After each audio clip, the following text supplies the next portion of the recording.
డబ్బున్న ఎలా ఉంది బావా? హాస్పిటల్ తీసుకెళ్తే బతుకుతుందేమో. హాస్పిటల్కి తీసుకెళ్తే పెట్టుకోవద్దలుడు.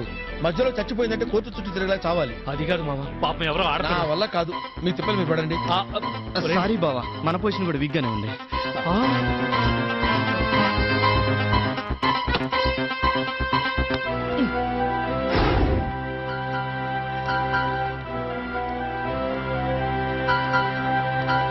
మేడం గారు మీకేమవుతారు?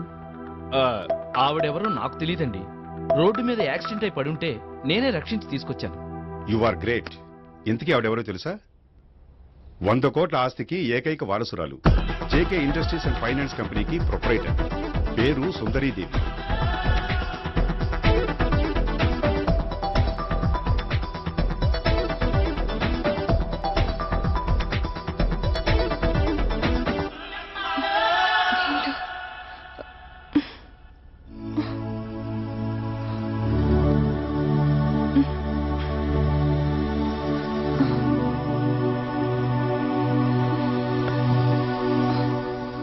ఎక్స్క్యూజ్ మీ, మేడం గారు స్పృహలోకి వచ్చారు. యాపిల్ తినండి మేడం. ఆడుతూ పాడుతూ పని చేస్తుంటే అలుపు సలుపేమున్నది. బతారసం తీసి నీకిస్తే ఆనందంగా ఉంటది. అల్లుడు రాబా రాబావా, నీకు మొహమాటం ఎక్కువ. రాలుడు. మేము ముగ్గురువేనండి మిమ్మల్ని కాపాడింది. నమస్తే అండి. ఈ మాత్రానికే నమస్కారం ఎందుకండి? మనిషి అన్న తర్వాత ఆ మాత్రం చేయకపోతే ఎలా? యా పైగా డబ్బున్న వాళ్ళు మీలాంటి వాళ్ళు సాయం చేస్తే పుణ్యం పురుషార్థం దక్కుతుంది కదా. అంతేగా బావా? అంతే అంతే. ఇది నా విజిటింగ్ కార్డ్. మీరు నన్ను రేపు వచ్చి కలవండి. ఇవ్వండి.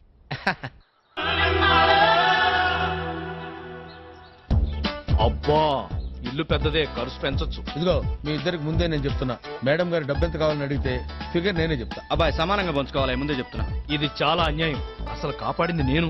ఓకే, తల్లి బిడ్డ న్యాయం, ఒక 20% ఎక్స్ట్రా తీసుకో. అలా అన్నా బాగుంది.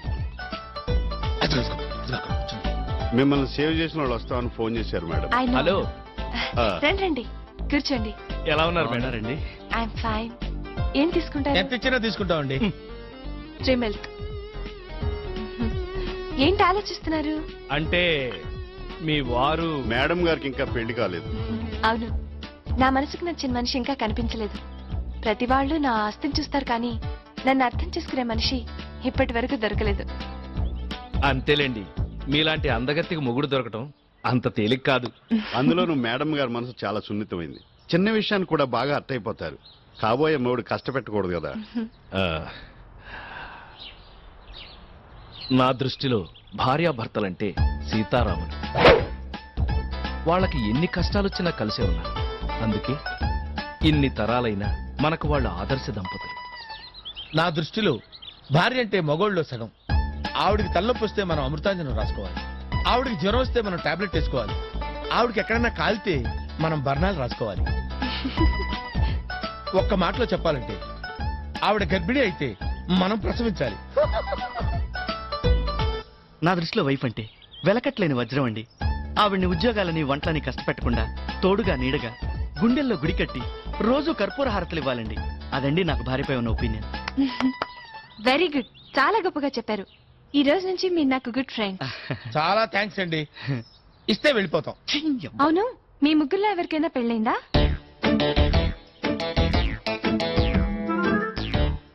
నాకు కాలేదు మేడం.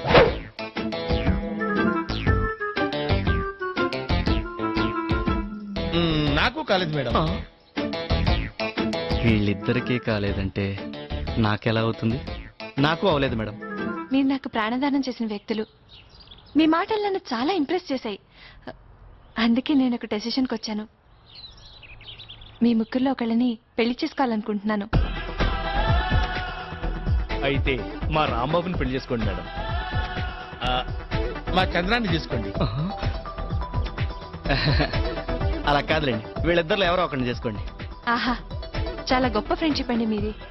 మీ ముగ్గురు నాకు చాలా బాగా నచ్చారు. ఒక వారం రోజుల్లో మీలో ఎవరిని పెళ్లి చేసుకునేది డిసైడ్ చేస్తాను. అర్థమైంది కదా. ఇక నుంచి మీ బిహేవియర్ మీద ఒక కన్నేసి ఉంచుతాను. నాకు నచ్చిన వాళ్ళకి మంచి మార్కులు కూడా వేస్తాను.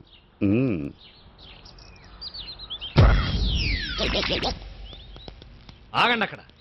అమ్మమ్మమ్మమ్మమ్మ, ఏమి నటనలు! మీ నటన సినిమా వాళ్ళు చూస్తే మీ ఇద్దరికే ఆస్కారే. ఏంటి నీకు పెళ్ళి అవ్వలేదా? అవును, నువ్వు మాత్రం ఏంటి? రీసెంట్ గానే కదా పెళ్ళైంది నీకు. ఏ నీకు మాత్రం పెళ్ళని పెళ్ళవలేదా? అంత ఆస్తులు కూడా నేను రాంబాబుని అనుకుంటున్నా. రేయ్ మీరెందెన్ని అనుకుంటారా, నాకేం భయం లేదు. చిట్ట చివరికి సుందరిని పెళ్లి చేసుకునేది నేనే. ఆ శ్రీకన్య కాలనీ కొంటాను, దాని మీద పగ తెచ్చుకుంటాను. అంటే సుందరి నిన్నే పెళ్లి చేసుకుంటుందని మెంటల్ గా ఫిక్స్ అయిపోయావా? యా, నా గ్లామర్ మీద నాకు ఆ నమ్మకం ఉంది. అంతొద్దమ్మా.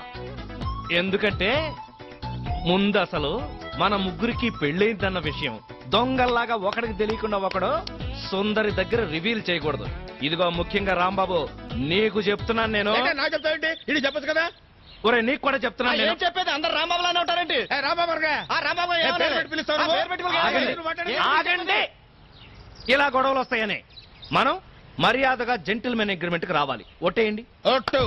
ఓకే. ఏంటి ఓకే? సుందరి ముగ్గురులో ఒకళ్ళనే పెళ్లి చేసుకుంటే మిగతా ఇద్దరి పరిస్థితి ఏంటి? అదా నీ డౌటు? యా. ఇలా చేస్తే ఎలా ఉంటుంది? ఎలా? సుందరి ఎవరిని పెళ్లి చేసుకున్నా వాళ్ళు మిగతా వాళ్ళిద్దరికి చెరొక ₹1,00,00,000 ఇవ్వాలి. Okay okay. Okay okay done. పిచ్చిన బచ్చాలారా, కాపాడింది నేనైతే క్రెడిట్ మీరు కొట్టేసి సుందరికి మొగుడైపోవాలనుకుంటున్నారా?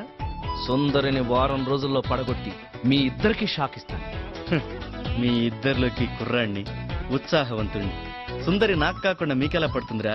నా లేటెస్ట్ తెలివితేటలతో ఆ సుందరిని లూప్ లైన్ లోకి లాగి ఆమె ఆస్తికి వారసుడిని కాకపోతే నా పేరు చంద్రం కాదురా. హైట్ తక్కువ ఏజ్ ఎక్కువ అనుకుంటున్నారేమో. అసలు ఈ పర్సనాలిటీ అంటేనే అమ్మాయిలు పెళ్లి చేస్తారా? జుట్టు ఊడిందని తక్కువ అంచనా వేస్తున్నారేమో. ఎప్పుడు అలా అనుకోవద్దు. సుందరిని పెళ్లి చేసుకుంటాను, ఆ కాలనీకి ఓనర్ అవుతా. ఛాలెంజ్. ఆల్ ద బెస్ట్ మావా, ఆల్ ద బెస్ట్.